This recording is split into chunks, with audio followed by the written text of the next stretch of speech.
Olá, queridos companheiros do GELAC, Jesus nos abençoe. Obrigado pelo convite para estarmos juntos mais uma vez, tratando de temas do Evangelho, temas que são caros a todos nós e que são o resultado sempre das orientações de Jesus para todos nós. Ele que é o nosso guia e o nosso modelo. Então eu agradeço pelo convite para estarmos juntos na noite de hoje. Em especial para tratarmos do tema que a casa propõe, que é um tema de todos, né? Diríamos, um tema de todos. A vida conjugal. Né? A vida conjugal. E a vida conjugal, a casa pede que eu dê um enfoque nesse tema mais sob o aspecto do divórcio, né? O divórcio. Então, este tema está no Evangelho segundo o Espiritismo, no capítulo 22, no item 5, o divórcio. É o subtítulo, o subitem desse capítulo. E o capítulo 22, ele é um capítulo que trata exatamente dessa questão do casamento e do divórcio. Né? Não separeis o que Deus juntou. Né? Em algumas traduções, não separeis o que Deus uniu. Mas, enfim, é um pouquinho sobre isso que nós vamos falar na exposição de hoje, a pedido dos queridos companheiros do GELAC. Bem, eu queria ler a passagem como ela está no Evangelho segundo o Espiritismo, para ser fiel à passagem inteira que está no Evangelho de Mateus, capítulo 19, versículos 3 a 9. Vamos lá. Também os fariseus vieram ter com ele para o tentarem e lhe disseram: será permitido a um homem despedir sua mulher por qualquer motivo?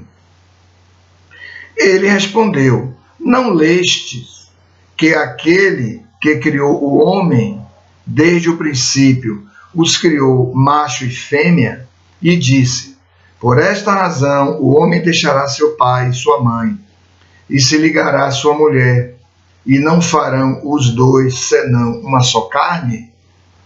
A resposta de Jesus para os fariseus: assim já não serão duas, mas uma só carne. Não separe, pois, o homem o que Deus juntou. Então note como Jesus ele é completo nessa elucidação. Por que então, retrucaram eles, os fariseus, ordenava Moisés que o marido desse à sua mulher um escrito de separação e a despedisse? O divórcio, né? Fizesse um divórcio. Jesus respondeu: foi por causa da dureza do vosso coração que Moisés permitiu despedisseis vossas mulheres. Mas no começo não foi assim. Por isso eu vos declaro que aquele que despede sua mulher, a não ser em caso de adultério, e desposa outra, comete adultério. E aquele que desposa a mulher que o outro despediu, também comete adultério. Mateus 19, 3 a 9. Eu li porque muitos que conheciam essa passagem não estão lembrados da passagem integral e outros podem até nem conhecer, né? Essa passagem que está no Evangelho de Mateus. Mas, enfim, então o tema é um tema ligado a casamento e a divórcio. Né? Primeiro aspecto que nós precisamos ver é o casamento, já do ponto de vista espírita. Né? Tudo isso nós estamos abordando do ponto de vista espírita. O casamento é uma prova ou uma expiação? Né? Estamos em um mundo de provas e expiações. As relações, elas são ou prova ou expiação. As experiências são provas ou expiações. Né? Sendo as expiações experiências impositivas da lei. né? E as provas, as experiências escolhidas, né? O Espírito se candidata à prova, né? E ele se apresenta para ela, pede a prova, né? A fim de se submeter às determinadas condições de uma encarnação, onde ele será examinado nas virtudes que ele afirma já possuir, né? Então, o casamento é uma prova ou uma expiação? É óbvio que o casamento é uma prova, né? É uma prova, porque o Espírito escolhe, né? O Espírito escolhe no mundo espiritual. O Espírito que eu digo, os espíritos envolvidos no vínculo do casamento. Eu digo casamento, mas eu falo das relações de um modo geral, né? Precisa ser casamento no seu sentido jurídico, né? Especificamente, enfim, um ato de natureza civil, né? Devidamente celebrado por uma autoridade dentro da lei, para que ela então os declare marido e mulher, né? Enfim, então o casamento nesse sentido, né? Então é uma prova. Então o casamento, ele é na verdade um ajuste, né? Um planejamento feito pelos espíritos que estão envolvidos naquela relação lá no mundo espiritual, antes de reencarnarem, como outras coisas que nós estabelecemos no mundo espiritual e que vão acontecer aqui no mundo físico, né? Outras tantas coisas, né? Outros ajustes que nós temos em outras nossas relações, em outros fatos da vida, experiências que vamos passar, como as experiências de algumas patologias. Podemos pedir determinadas patologias para demonstrar coragem, para demonstrar fé, para auxiliar outros. Olha aí, Joana de Ângeles fala isso. Existem espíritos fortes que pedem determinadas patologias para auxiliar outros que terão a mesma patologia, mas terão essa patologia por outra causa, uma causa expiatória, né? Então é nesse sentido que o planejamento é vasto. Ele não é um planejamento imodificável, ele é modificável. Nós estamos falando agora do casamento, por exemplo, né? Agora, quando Jesus diz, não separeis o que Deus juntou, nós vamos analisar isso. Deus juntou quando Deus validou no mundo espiritual esse planejamento proposto por esses espíritos. É nesse sentido. Não é juntou porque um padre disse, e agora eu declaro marido e mulher sob as bênçãos de Deus. É um ato bonito, estou num ato social, é um ato religioso, claro, com certeza. Mas não está aí as raízes dessa expressão que Jesus fala. Jesus não diz Deus juntou porque o padre, o pastor ou outra autoridade, enfim, religiosa, estabeleceu aquele ato. Juntou no mundo espiritual. Juntou validando o pedido que aqueles espíritos fizeram, né? Nós precisamos ter em mente que a maioria dos casamentos, né, se não a quase totalidade dos casamentos do planeta Terra, dos espíritos envolvidos nesses vínculos, são casamentos provacionais. São casamentos provacionais. O que são casamentos provacionais? São casamentos onde os espíritos, eles têm um passado espiritual juntos, tiveram, e esse passado espiritual, ele não foi bom, não foi um vínculo bom. Então há alguma animosidade entre os espíritos, há alguma dificuldade de relacionamento. Há em alguns casos até uma relação difícil mesmo, profundamente, entre aqueles espíritos.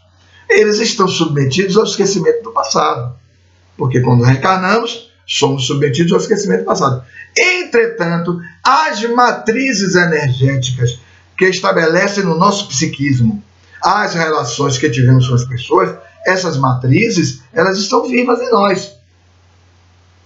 Nós não lembramos de memória própria na encarnação. Olha, aconteceu isto, você fez isso. Não é isso. Mas as impressões sobre aquela pessoa ficam, porque essas impressões são energéticas.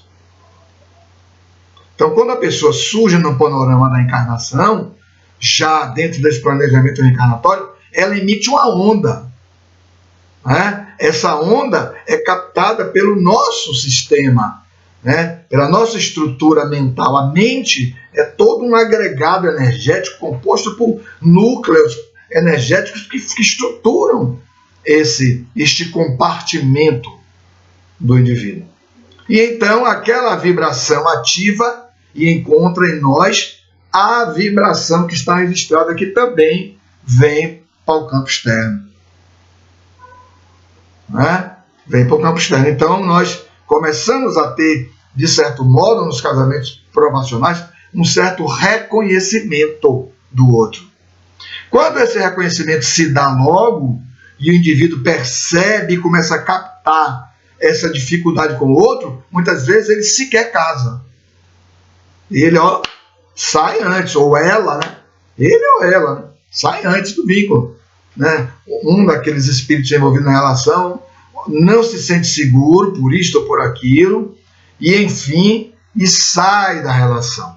Outros vão sair lá dentro da relação já no casamento. Entretanto, como a proposta divina nos casos de animosidade entre os espíritos, às vezes de dificuldades muito graves em outras encarnações, é a de aproximar para fim de reconciliar, né? Então, o que é que quando se valida esse planejamento?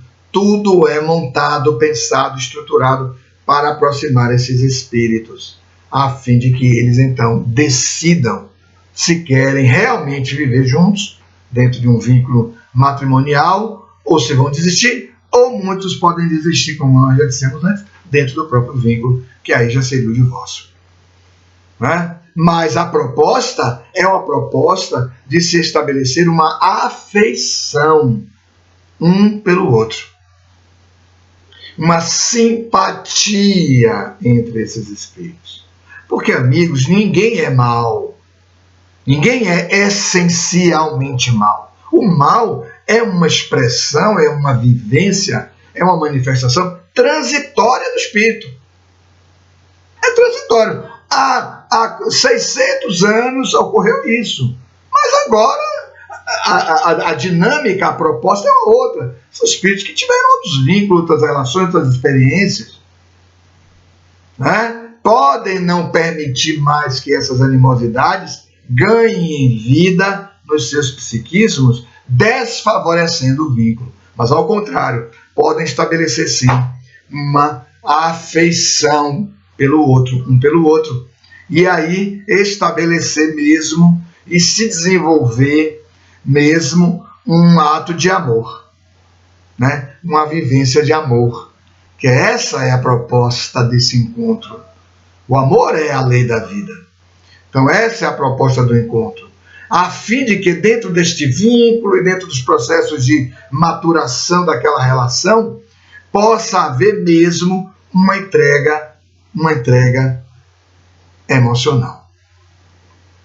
Então o casamento, ele não é um encontro de corpos ou uma vivência meramente sexual. O casamento é uma entrega de mundos emocionais daqueles espíritos que estão envolvidos naquela relação, envolvidos naquele vínculo. E com o tempo e a maturação desse amor, dessa simpatia, dessa afeição, esses espíritos vão se tornando muito unidos. Olha Jesus como ele fala, a fim de que se torne não duas carnes, mas uma só carne. Uma só pessoa, uma unidade. É claro que mantendo o quê? As suas individualidades. Porque, amigos, unir, ligar, se vincular, se entregar, não significa se anular. Tanto isso é verdade que não pode haver uma relação de amor onde um pretenda efetivamente anular o outro. Não é amor. Olha aí. Então a matriz, a base do vínculo está rompido. A base está rompida. Né? Então, se há um processo de dominação, não há amor. Pode haver paixão, mas não há amor. Esse amor ainda não conseguiu ser maturado. Ele não conseguiu ser manifestado de uma forma límpida, de uma forma clara, de uma forma pura, de uma forma construtiva. Há vínculo, mas pode não haver algo construído em bases muito profundas do bem-estar do outro, da afetividade profunda pelo outro, do querer bem ao outro. Do querer bem ao outro. Né? Superando todas as dificuldades, todas as questões, para que possam esses espíritos, dentro da encarnação, aprenderem e fazerem juntos. Porque ambos estão ali, dentro da encarnação, para conquistarem seus processos evolutivos. É para isso que eles estão juntos. Né? É para isso que eles decidiram no mundo espiritual vir juntos. Olha, temos as dificuldades, temos isso, mas nós precisamos dissolver esse nó de animosidade, de raiva, de ódio, de ressentimento, de mágoa.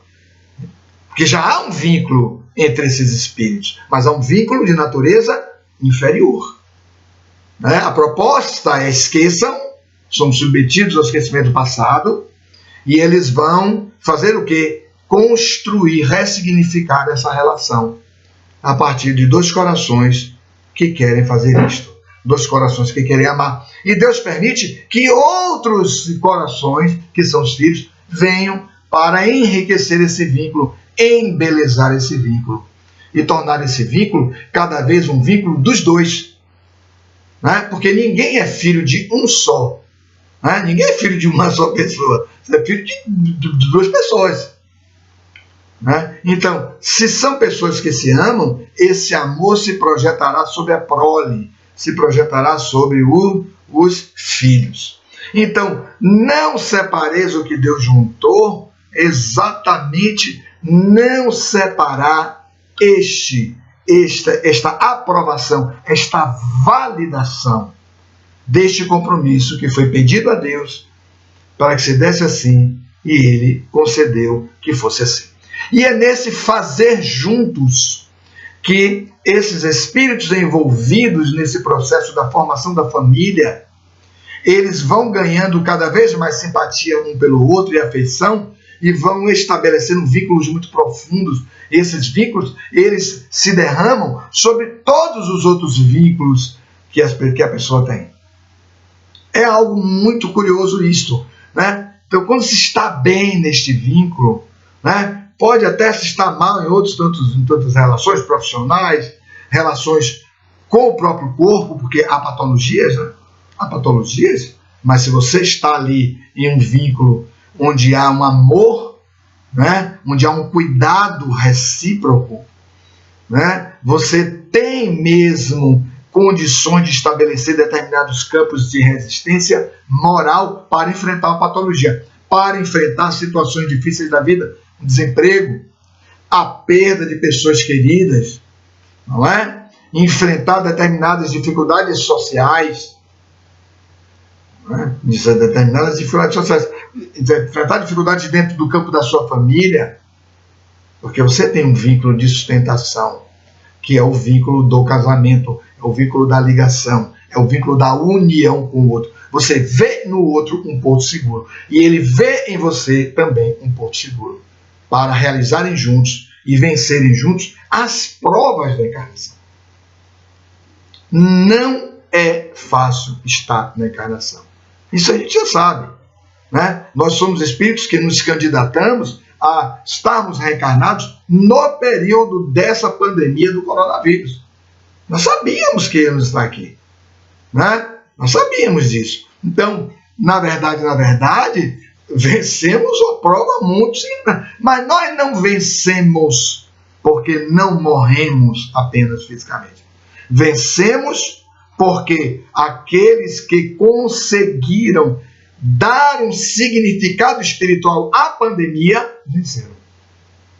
Não é só vencer por não morrer, não ter morrido, né? É vencer por ter dado um novo significado às suas vidas, obviamente dando um novo significado em você em relação a Deus. Ressignificar Deus nas nossas vidas. Né? Mas, enfim, então é nesse sentido que este fazer juntos é importantíssimo. Né? É muito legal, é muito prazeroso, é muito convidativo, é muito inventivo. É muito inventivo. A relação se torna inventiva com o outro quando é uma relação onde há afeição, onde há amor, né? Onde há dedicação, onde há empenho, onde há companheirismo. Né? Tudo está sempre renovado. Você está sempre renovado, porque você está querendo sempre estar com o outro. Né? Sempre, mesmo nas relações mais antigas, nas relações às vezes, tem casamentos que tem 30 anos, 40 anos, 50 anos, 70 anos, mas quando esses vínculos são sinceros, são reais, são profundos, são vínculos de amor, são vínculos de afetividade, assim, as pessoas se estimam muito, elas se querem muito e se buscam muito, e estão muito juntas, mesmo com as dificuldades do outro, às vezes, as teimosias, é natural, isso aí não tem como não ser, não tem como não existir, né? Não existe a pessoa perfeita, né? Você também não é perfeito, então não existe a pessoa perfeita, todas as pessoas temos defeitos, né? Então, amigos, é nesse quadro que vai surgir o divórcio, né? É nesse quadro que vai surgir o divórcio, num quadro onde os espíritos envolvidos nessa relação provacional, eu não vou falar dos outros casamentos, tá certo?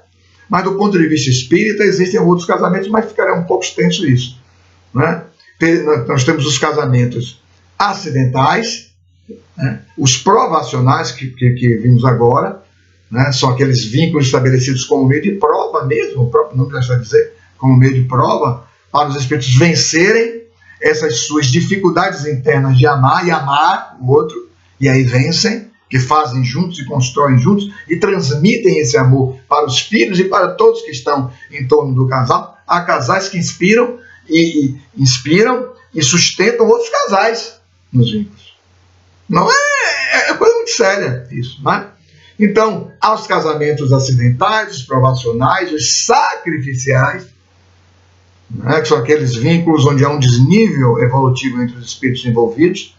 Para aquele que é mais avançado, ele faz aquilo por sacrifício, mas ele ama, mesmo que o outro não compreenda aquele processo, mas não vamos entrar muito nisso agora.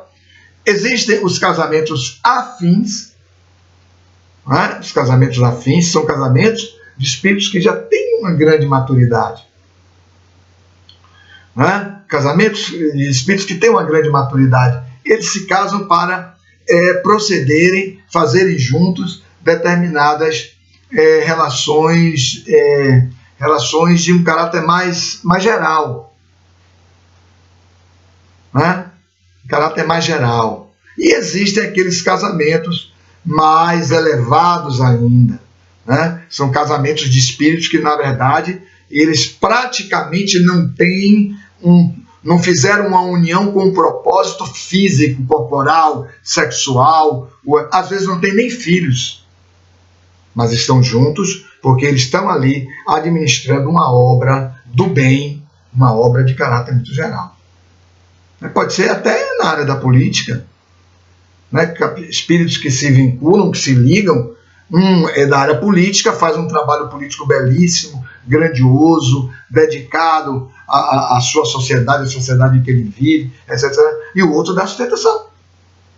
Pode ser na área empresarial, né? Uma sustentação. Enfim, em todas as áreas que a gente possa descortinar uma proposta de vínculos bem mais elevado, bem mais suavizado, sutilizado e bem de um caráter bem mais amplo, né, entre esses espíritos. Mas enfim, então, não havendo isto, não havendo esta proposta de união, de ligação, de amor como base, aí vai surgir, mais hoje ou mais amanhã, mais cedo ou mais tarde, vai surgir o divórcio.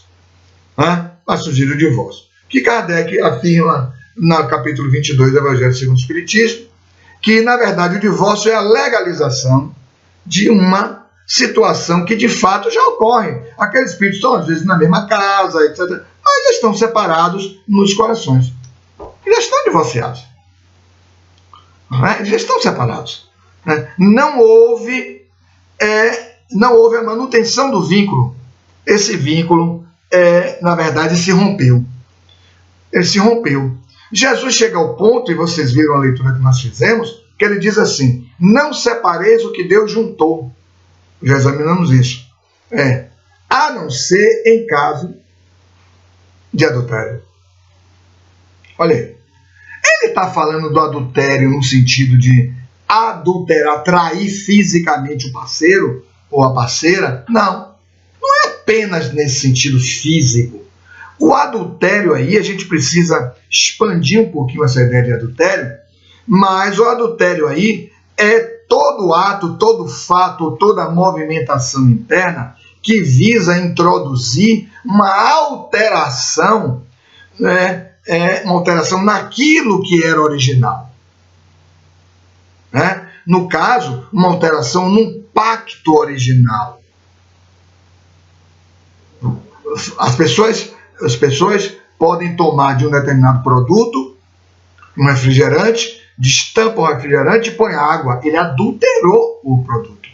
O produto original não tinha aquela quantidade de água. Então ali o produto está adulterado. Então, adulterar é alterar aquilo que havia sido constituído, formado, estruturado, concebido, fabricado, instituído inicialmente. E o que foi estabelecido, pactuado inicialmente? O planejamento reencarnatório, que foi validado no mundo espiritual. Que foi validado no mundo espiritual. Quantos não adulteram?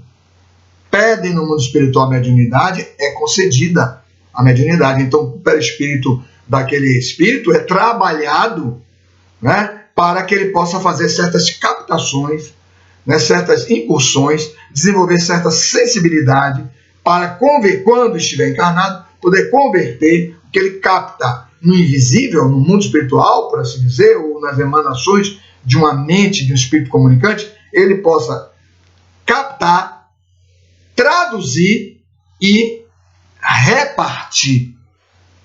Porque o médium, ele é o intermediário, ele é o medianeiro. O próprio nome de médium é o intermediário entre o mundo espiritual e o mundo material. Há pessoas que aguardam a mensagem, há pessoas que aguardam o desenho, para os médiuns que pintam, há pessoas que aguardam a letra da música, há pessoas que aguardam, enfim, o receituário médico, ou a cirurgia, enfim, ou o passe, seja lá o que for. Mas você é intermediário daquilo que vai ser distribuído. Mas quando chega aqui, meu amigo, eu não quero mediunidade não, porque isso dá trabalho. Eu preciso desenvolver uma disciplina, eu preciso ter determinadas reservas, etc. Eu preciso fazer determinados estudos. Não, isso aí dá muito trabalho. E muitos realmente fogem, muitos até se mantêm no trabalho mediúnico, mas adulteram a mensagem que recebem, adulteram as intuições que recebem para fazer certos ajustes à sua vontade e não à vontade dos espíritos. Então notem isso. Na questão do casamento, notem que essa adulteração é uma adulteração do pacto inicial, do planejamento inicial. É possível? É possível. Isso é possível. Entretanto, isso estabelece de certa forma, ou apresenta ao indivíduo de certa forma, o quê? Uma disposição íntima de desistir, de fugir do compromisso. ele não está conseguindo moralmente vencer aquela mágoa, aquele dissabor. Ele não está conseguindo vencer moralmente um determinado vício. Há vícios de natureza sexual e o indivíduo não está conseguindo vencer. Há determinados vícios morais relativos aos processos de conquista. Há pessoas que não gostam de apenas conviver com uma pessoa, gostam de conviver com várias pessoas. É certo, é errado? Não é questão de ser certo ou errado. É o que aquela pessoa pensa naquele momento, sente e quer ainda naquele momento. Muito embora tenha havido todo um planejamento pensado a fim de que ele pudesse, mais uma vez, tentar efetivamente vencer essas tendências ainda muito graves nos campos dos descompromissos dentro da sua trajetória evolutiva. Então vai haver um travamento evolutivo. Porque tudo está planejado para haver um desenvolvimento, mas vai haver um travamento evolutivo.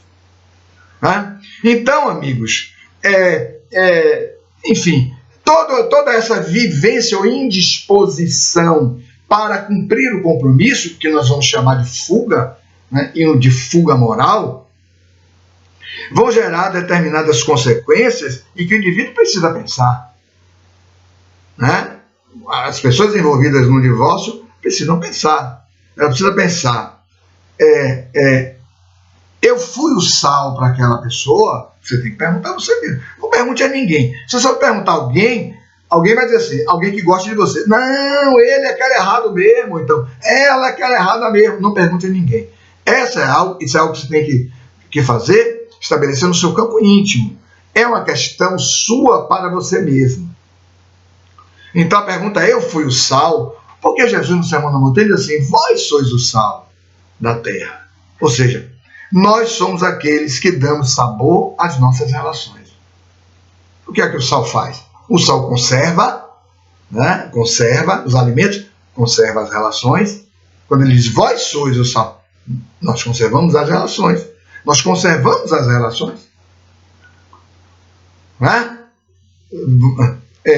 Vós sois o sal. Você conservou a relação. Você deu sabor à relação. Porque o sal tem uma característica importante. O sal ressalta, né, o gosto de um alimento dentro da comida. Olha aí. Então, muitas vezes, o outro está aguardando que nós sejamos o sal para ele. Quantas pessoas não vivem relações praticamente sozinhas? O outro não se manifesta, não se apresenta. O outro não entrega o seu mundo emocional. Ele não agrega. Olha aí, ele não agrega emocionalidade ao vínculo, emocionalidade ao outro. Em muitos casos, o outro está só. Há pessoas que mandam na relação o tempo inteiro. Se não houver uma resistência qualquer, você não está sendo salvo. Em muitos casos, há que ter resistência. Eu não disse violência, eu não disse agressividade, eu não disse uma desqualificação do outro, mas resistência. A oposição de outras ideias, de outros pensamentos, de outro modo de ser, de outras condutas, novas sugestões, uma nova ambiência, uma nova proposta. É isso que o outro está esperando. Mas se ele não recebe isso, ele ou ela, eu digo o outro, né? Não recebe aquela contrapartida para o estabelecimento e a consolidação do vínculo. Então o outro está praticamente só. Então a questão a se fazer, eu fui o sal nessa relação? Uma outra questão, eu fui amigo ou amiga dentro dessa relação? Porque uma relação conjugal antes de tudo, a base dela é uma base da amizade. A amizade é a base fundamental de uma relação conjugal. Né? Porque não é algo só corporal, físico, sexual, não. Há uma grande amizade entre os parceiros, entre aquelas pessoas que estão no vínculo. Há um querer bem profundo do outro, tanto que muitos vínculos se desfazem por várias questões, mas ainda fica um vínculo à base de amizade. Ainda fica uma base de amizade. Né? Porque ela existia. Então, eu fui amigo, eu amei o outro. Olha aí, Jesus chega ao ponto de dizer nesse texto, que ele é interrogado pelos fariseus, ora, mas se não é para separar, como se está dizendo, o Messias, por que então Moisés, olha a tentativa, né, vã, né, a tentativa até infantil, né, de conduzir Jesus para uma proposta de violação à lei. Porque o que eles queriam, que Jesus violasse a lei, para ele ser julgado e condenado. Ora, mas se não é para separar, por que é então que Moisés, que veio antes de Jesus, disse que pode separar? O homem pode dar uma carta de separação à mulher. Aí Jesus é sim, meu amigo, mas ele disse isso por conta da dureza dos vossos corações. Olha aí.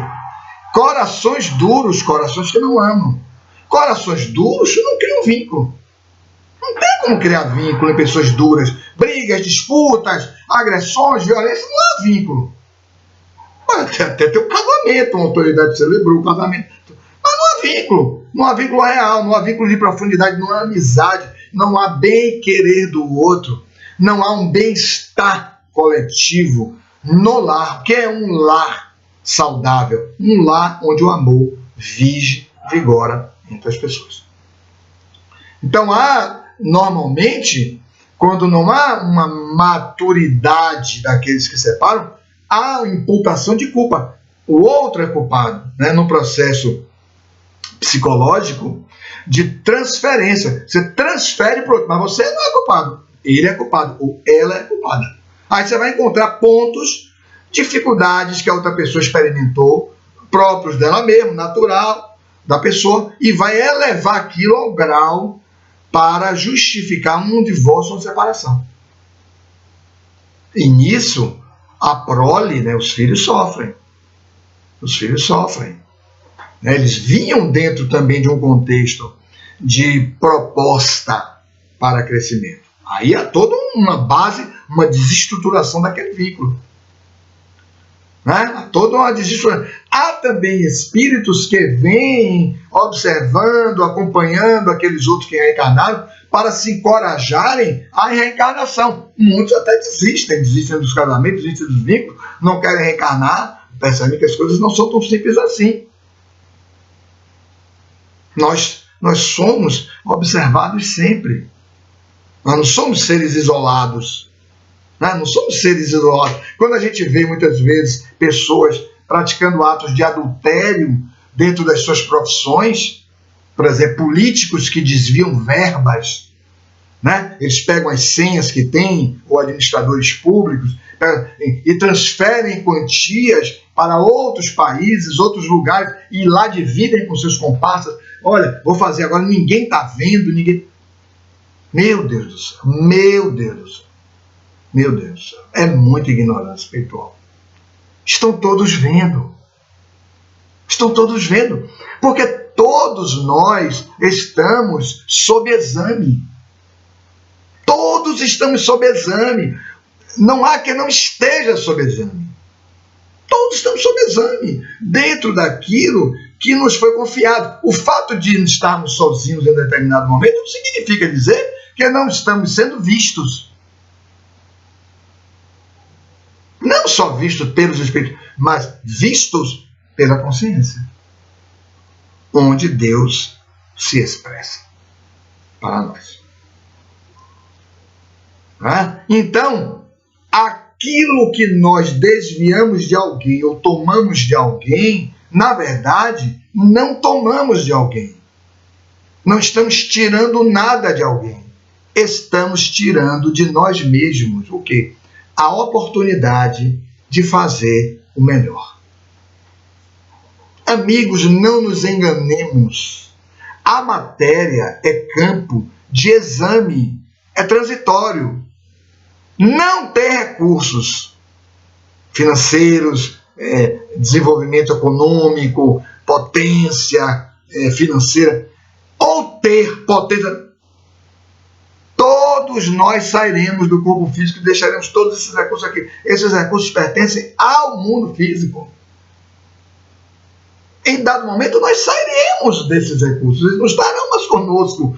Em algumas necessidades espirituais ainda dentro da encarnação, nós somos até privados deles. Quantas pessoas eram ricas e faliram? Quantos que não tinham recursos passaram a ter? Está sob exame. É um novo momento. Ah, meu amigo, eu sofri por não sei quantos anos sem ter. Agora que eu tenho, quem quiser que se vire. Você está sob exame. Antes você passou muito pela necessidade para recolher e desenvolver as percepções do que é a necessidade. Mas não porque alguém disse. Porque você passou. É muito diferente. É muito diferente. Agora, amigo, que você passou pelo estágio importante de desenvolver a sensibilidade para saber o que é necessário fazer, agora estamos juntos.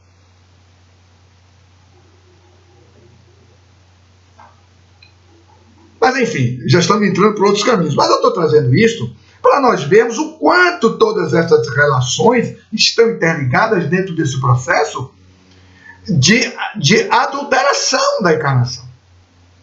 Já vimos a mediunidade, vimos o casamento, vimos a profissão, enfim, outros tantos, vimos os vínculos de amizades que são adulteradas, amigos que são esquecidos, quando nós nos desenvolvemos, ganhamos às vezes expressões na política ou em outras áreas, as pessoas são esquecidas.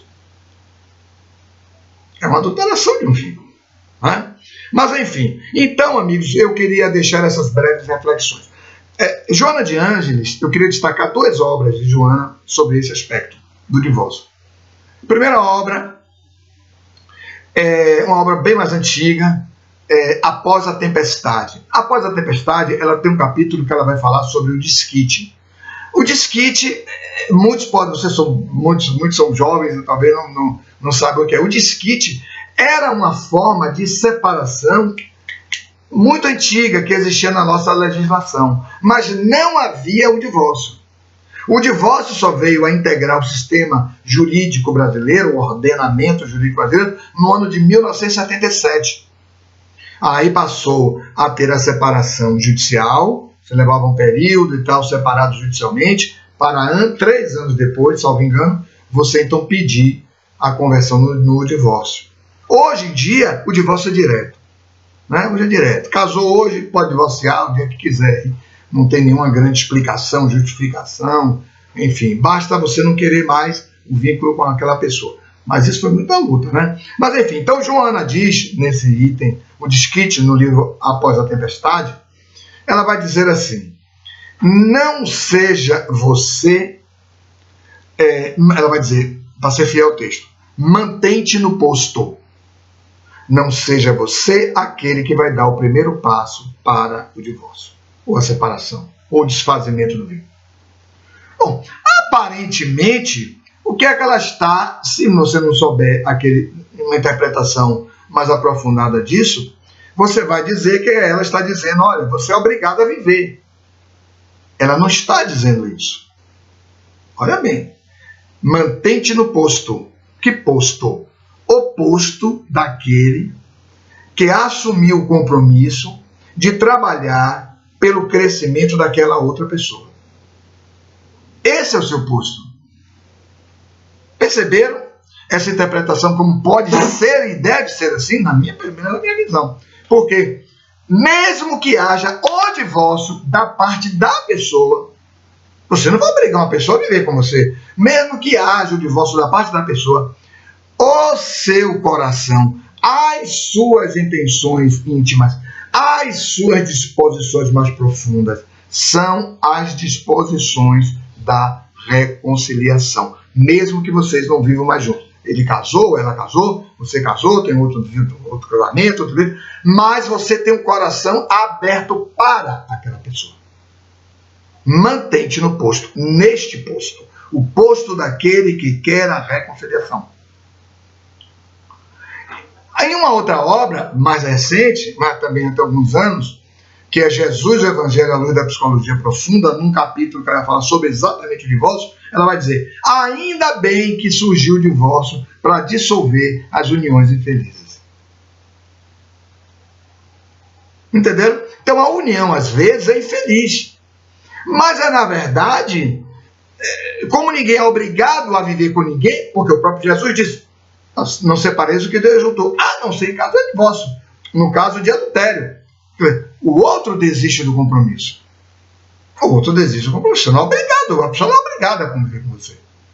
Mas Joana antecede e diz, mesmo nesses casos, mantente com o coração aberto, limpo, puro, disponível para amparar, para auxiliar aquele outro coração. Porque o que interessa mesmo é a reabilitação dos corações. Se não for agora, se ambos não se mantiverem nos seus postos, criarem a dissolução dos vínculos, aí será em outro momento, talvez lá na frente, não como marido e mulher, ou um vínculo conjugal, mas também como irmãos, né? Talvez como primos, talvez como, enfim, pai e filho, a fim de que, sob uma nova roupagem, os espíritos consigam desfazer esses nós e verem a beleza que é conquistar um coração amigo. Porque é sempre ventura para a alma quando nós conseguimos afastar de nós as mágoas, os ressentimentos e as dores profundas, para fazer a conquista de outro coração.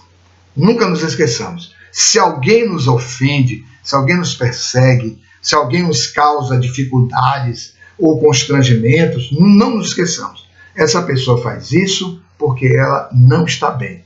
Ela faz isso porque ela está em sofrimento. Ela faz isso porque ela não ama. Quem ama não ofende ninguém, não persegue ninguém, não promove o constrangimento de ninguém. Tá certo, amigos? Eu queria deixar essas breves reflexões sobre esse tema, a vida conjugal, com ênfase, focando, como a casa nos pediu, para focar um pouco na questão do divórcio. E desejo a todos bons estudos, boas reflexões, e que nós possamos sempre estar reavaliando as nossas relações. Sempre. Para que possamos perceber aqui e ali determinados desgastes, onde não há mais os entusiasmos, mas muitas vezes esse entusiasmo, ele é o resultado de uma busca nossa que cessou, uma busca que parou, uma busca que foi interrompida por alguma coisa, por algum fato, por alguma característica da outra pessoa, mas isto não é verdade.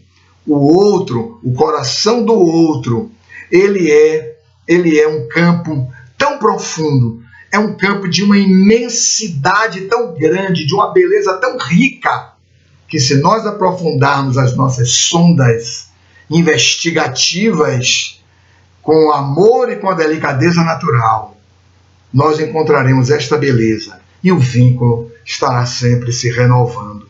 E o vínculo se renovando nele mesmo, pela beleza dos corações que se aprofundam e se unem. É um vínculo duradouro, é um vínculo de sustentação, de criatividade, de amor, de vitalidade, de espiritualidade para ambos e para todos aqueles que estão envolvidos nesse vínculo belíssimo de amor.